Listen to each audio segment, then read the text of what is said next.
Hello everyone, welcome to BMCCIS. I am Krishna Gupta and this is one of the most important topic for the APPSC and UPSC examination.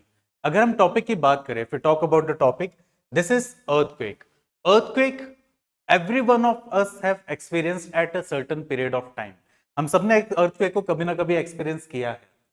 किसी ने कुछ small like 1, 2 और 3 जो उसका magnitude है वो उसे फील किया है, या फिर certain people they have also felt it around 7 to 8 Richter scale also. So why does this earthquake occur? ये अर्थक्वेक क्यों आता है? So this is an important topic for APPSC, like we can say prelims और the mains examination. अगर prelims की बात करेंगे तो here the topic will be covering certain aspect with respect to the type of waves. P waves क्या है, S waves क्या है, इनका एप्लीकेशन क्या होता है, where the questions can be made in this part, and how these particular earthquakes are being formed. This is important from the mains perspective. So let's start the topic here. So what is an earthquake? Earthquake की बात करेंगे. So earthquake actually होता क्या है? हमने कभी भी feel किया होगा जब earthquake आता है, whenever the earthquake occurs, it results into certain kind of vibrations. हमें कुछ shocks feel होते हैं. Okay, so this is nothing but the shocks which is traveling from the point. Okay, from the point जहां पे at that point जहां पे there has been fault has been created, या तो फिर जो अर्थ का जो प्लेट है या तो जो अर्थ का पार्ट है वो या तो टूट गया है या तो मूव किया है. So this is resulting into the development of earthquake. And whenever the earthquake occurs, here यहां पे हम देख सकते हैं कि यहां पे कुछ वेव्स है. So there is propagation of waves is taking place in this part here. Okay, फिर वो अर्थ के जो पर्टिकुलर पॉइंट पे आता है. ओके, एंड वहां पे वी विल सी दैट कि अर्थक्वेक देन सरफेस पे ट्रेवल करता है. सो यहाँ पे टू थिंग्स है that we need to understand. First thing is that कि जो पर्टिकुलर पॉइंट है जहां पे अर्थक्वेक का ओरिजिन हुआ, that we call it as the hypocenter. Hypocenter is the point where the origin of earthquake occurs और the faulting actually takes place here. And एक point हम देखेंगे which is towards the surface of earth. Okay, surface of earth पे for example this is the earth का part and this is the interior of earth. यहां पे this is the hypocenter, and when it is reaching the surface of earth, this is the epicenter. At the epicenter the maximum shock waves will be felt, या तो magnitude will be maximum felt at that particular location. So from here we will be seeing that कि earthquake then propagates over the different regions. ये different regions में फिर propagate करता है and फिर shock waves हमें feel होते हैं उसके बाद में. But क्या हम इसमें देख सकते हैं कि क्या earthquake का जो part है या जो shockings है या जो vibrations हम जो feel कर रहे हैं, क्या ये एक ही टाइप के होते हैं, डिफरेंट टाइप के होते हैं? So here we will see that there are two distinctions. Two distinctions कैसे? नंबर वन, हम यहां देखेंगे कि we have two types of waves which are travelling inside it. Okay, जो अर्थ के अंदर में ट्रेवल करता है. Number one, that is the body wave.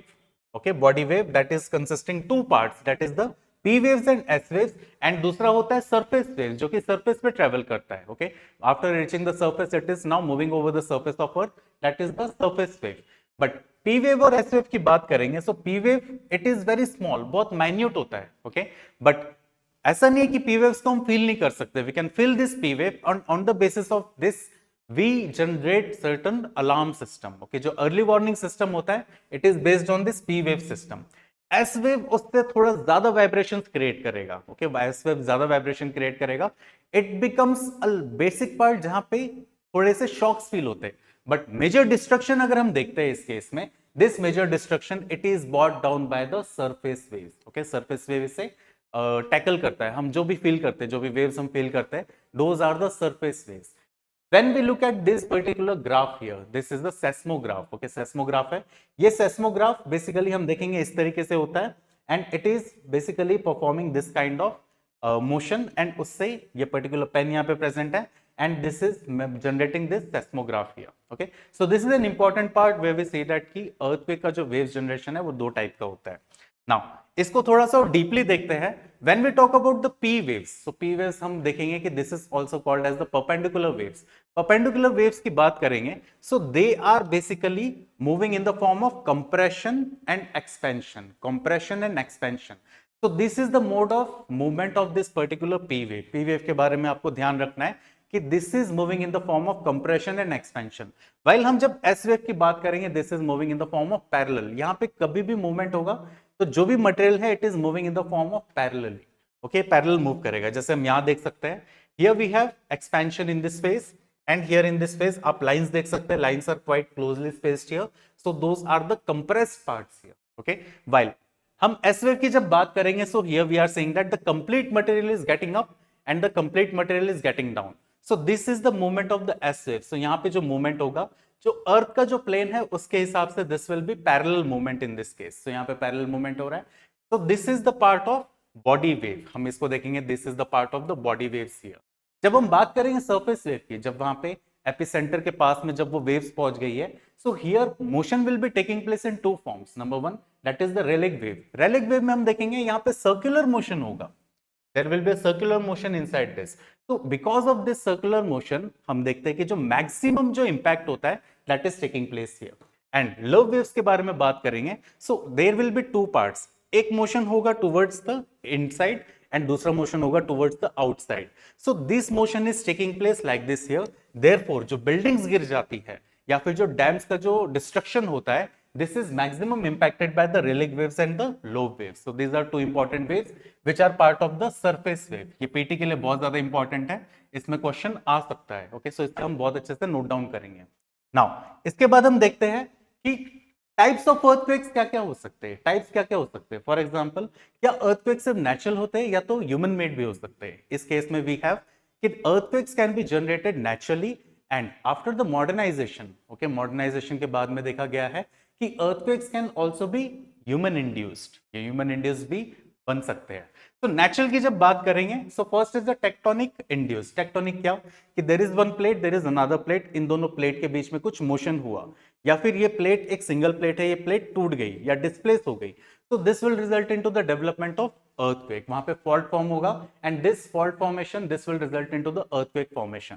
Second case हम देखेंगे कि volcanic activity. Volcanic activity is also similar kind here.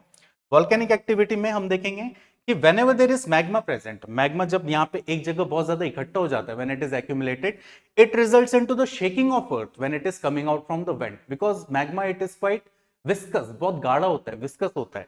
so when it is coming out of this vent, इस vent के जब ये थ्रू बाहर आएगा, so वो shake करता है अर्थ को। so this also results into a kind of earthquake here। Third part हम देखते हैं इस केस में कि earthquake का जो जनरेशन है, दैट इज या तो केव कोलैप्स होगा या तो रॉक फॉल होगा। दिस इज नेचुरली, एक नेचुरल कंडीशन से हो सकता है। या तो एक बहुत बड़ा रॉक है, वो रॉक स्लाइड करके नीचे गिरा, it can result into minor earthquake. Okay, minor earthquake को कॉज कर सकता है। For example, in this case we can see that कि बहुत सारे रॉक्स एक साथ गिर गए and they are moving, when they are moving they are shaking the earth, so this में रिजल्ट इनटू अर्थक्वेक। दूसरे केस में this is a cave and when this cave is collapsing, so because of the weight which is present over it, उसके नीचे का जो plate है वो थोड़ा सा हिल जाता है। so because of the movement of that particular plate, it also results into the earthquake here। now this is the part where we see that this is the natural earthquake which is occurring over the earth। now बात करेंगे human induced earthquake की। so human induced earthquake में एक बहुत ही simple सा part है, that is the bomb explosion। In the previous time period ये वाले जो अर्थक्वेक है ये बहुत नहीं होते थे, दे वर वेरी मच रेयर कि ये कभी हो गया होगा। बट आफ्टर द मॉडर्नाइजेशन, जो हम देखेंगे कि जो इंडस्ट्रियलाइजेशन का प्रोसेस हुआ है, after this they become quite prevalent. Okay, बात करेंगे इसमें नंबर वन बॉम्ब की, देन रिजर्वर इंडस्ट्री की, एंड देन माइनिंग एक्टिविटी की। तो जब बॉम्ब की बात करते हैं, for example in this case एक न्यूक्लियर बॉम्ब है या तो फिर एक पर्टिकुलर हाइड्रोजन बॉम्ब है या कोई पर्टिकुलर कोई और भी बॉम्ब हो सकता है। When it is being placed inside the surface of earth, ये surface of earth के inside place हुआ है, या तो ये पानी के ऊपर टेस्ट हो सकता है या तो जमीन के ऊपर भी टेस्ट हो सकता है। in that case it results into the vibration। so जैसे यहाँ पे एक पर्टिकुलर ब्लास्ट होगा, this blast it will result into the collapse of the pressure, collapse of this particular plate region here, and this will result into the seismic wave generation। so seismic wave generation से it will result into an earthquake in that particular stance। for example, Russia में there was a Russia Soviet Union, I will say here, Soviet Union have tested particular bombs in their time period। so एक सार bomb था which was very much in news in that time period because उसके particular explosion से there was a magnitude of earthquake of 5.7 have occurred। so 5.7 it is a good number for an earthquake here। okay, second case में हम देखेंगे कि seismic की एक particular like mining activity से कैसे हो सकता है। लाइक किसी जगह पे हम अगर माइनिंग एक्टिविटी कर रहे हैं, for example if we are extracting certain gases in that particular region, oil को हम निकाल रहे हैं उस केस में, so this oil and gas extraction this will result into earthquake in those particular regions. तो यहां हम देख सकते हैं इस केस में कि यहां पे जब भी एक्सट्रैक्शन होगा, this will result into the development of fault line, और ये फॉल्ट लाइन के कारण there will be induction of earthquake, यहाँ पे अर्थक्वेक फॉर्म होगा। थर्ड केस में हम यहाँ देखेंगे कि there is water reservoir. Water reservoir की जब हम बात करते हैं तो there is lot amount of water is placed over certain region. तो जब भी ये पानी इकट्ठा हो जाता है वो बहुत सारा प्रेशर इंड्यूस करता है इन अ पर्टिकुलर रीजन। तो यहाँ हम देख सकते हैं कि जैसे ये एक फॉल्ट प्रेजेंट है एंड एक प्लेट प्रेजेंट है, सो ये प्लेट यहाँ पे बिकॉज ऑफ दिस वाटर ये यहाँ पे हल्की सी शिफ्ट हो गई या तो हिल गई है या तो वो पर्टिकुलर प्लेट टूट गई है। So this will result into the generation of an earthquake in that particular region. And इसका एक पर्टिकुलर एग्जांपल है, that is the Koyna reservoir which is present in Maharashtra region in Latur district, where in 1980s की बात है, जहां पे western घाट वाले reason में बहुत सारा पानी इकट्ठा किया गया था and this has resulted into an earthquake in that particular region. Earthquake का मैग्नीट्यूड था 8.2 over the Richter scale which was quite large. And हम डेक्कन रीजन देखेंगे, this is quite, we will see that this is stable block. Stable block होने के बाद भी there was very high intensity of earthquake, so this was studied, this was research and उसके बाद में water reservoir इतना सारा पानी एक जगह पे इकट्ठा करना बंद कर दिया गया। वहां पे फिर जो स्मॉल हाइड्रो पावर प्लांट है उनका डेवलपमेंट शुरू हुआ। So this we can see that this is the human induced earthquake or the man-made earthquake which we can see here. आगे बढ़ेंगे, यहां हम देख सकते हैं कि earthquake जो है over the earth या तो फिर over the map ये किन-किन regions में काफी ज्यादा मिलता है। So we will find here that those regions जहां पे कुछ plate interaction हो रहा है, okay, we can see wherever there is a plate interaction, this is resulting into a region where very high earthquakes are seen. For example, ये Pacific Ring of Fire वाला region है, okay, Pacific ocean का जो surrounding वाला reason है, this is a reason जहां पे plate convergence हो रहा है, ओके, एक प्लेट दूसरे प्लेट के अंदर कन्वर्ज हो रही है, therefore highest amount of earthquake is seen here. Second case में देखेंगे, that is this is the Eurasia region, this is the Indo Australian plate, this is the African plate. So African plate and the Indo Australian plate they are still present और they are subsiding inside the Eurasian plate. यहाँ पे थोड़ा बहुत motion अभी भी हो रहा है which is also resulting into an earthquake in this region। जैसे हम एग्जांपल देख सकते हैं, लास्ट टू लास्ट ईयर की बात है कि सीरिया एंड टर्की में there was an earthquake of 8.2 magnitude and more than 40,000 people have died in that particular instance। एक दिन के अंदर में 40,000 लोगों की मौत हुई थी in that case। So this is that particular region जहां हम देख सकते हैं कि वहां पे Anatolian plate present था and उसके मोशन, उसके शिफ्टिंग से that earthquake had occurred there। Third case में हम देखेंगे कि जो पार्ट है, the rifting is taking place over the east African region. So यहां पे भी हम देखेंगे कि similar kind of earthquakes are seen in the contemporary time. So इस रिफ्टिंग के कारण earthquake are being seen here. So these are certain regions. इसके साथ में हम देखेंगे कुछ मिड ओशियनिक रीजन्स का भी पार्ट है।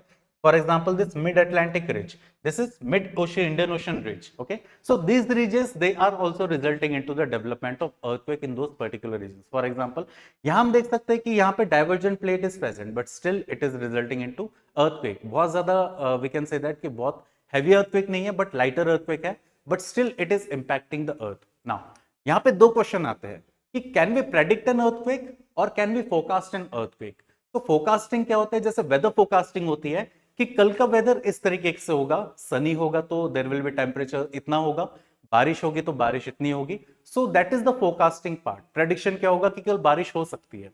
So in that case also earthquake के बारे में कहा जाता है कि earthquake can be predicted but earthquake cannot be forecasted। So this is something where the scientists are still working right now कि earthquake को हम forecast करने की तैयारी कर रहे हैं। हमने prediction कर लिया कि किन regions में हो सकता है, but we need to have an exact date कि इस point पे इस जगह पे होगा, so that कि mortality वहां पे और ज्यादा decline कर जाए। So this is major part हम देखेंगे, this is the part of earthquake। So in case of any doubts queries आप comment box में लिख सकते हैं, and in case of अगर आपको कुछ और इसमें पर्टिकुलर इन्फॉर्मेशन चाहिए तो आप कमेंट बॉक्स में पूछ सकते हैं। So guys, thank you very much. All the best and take care.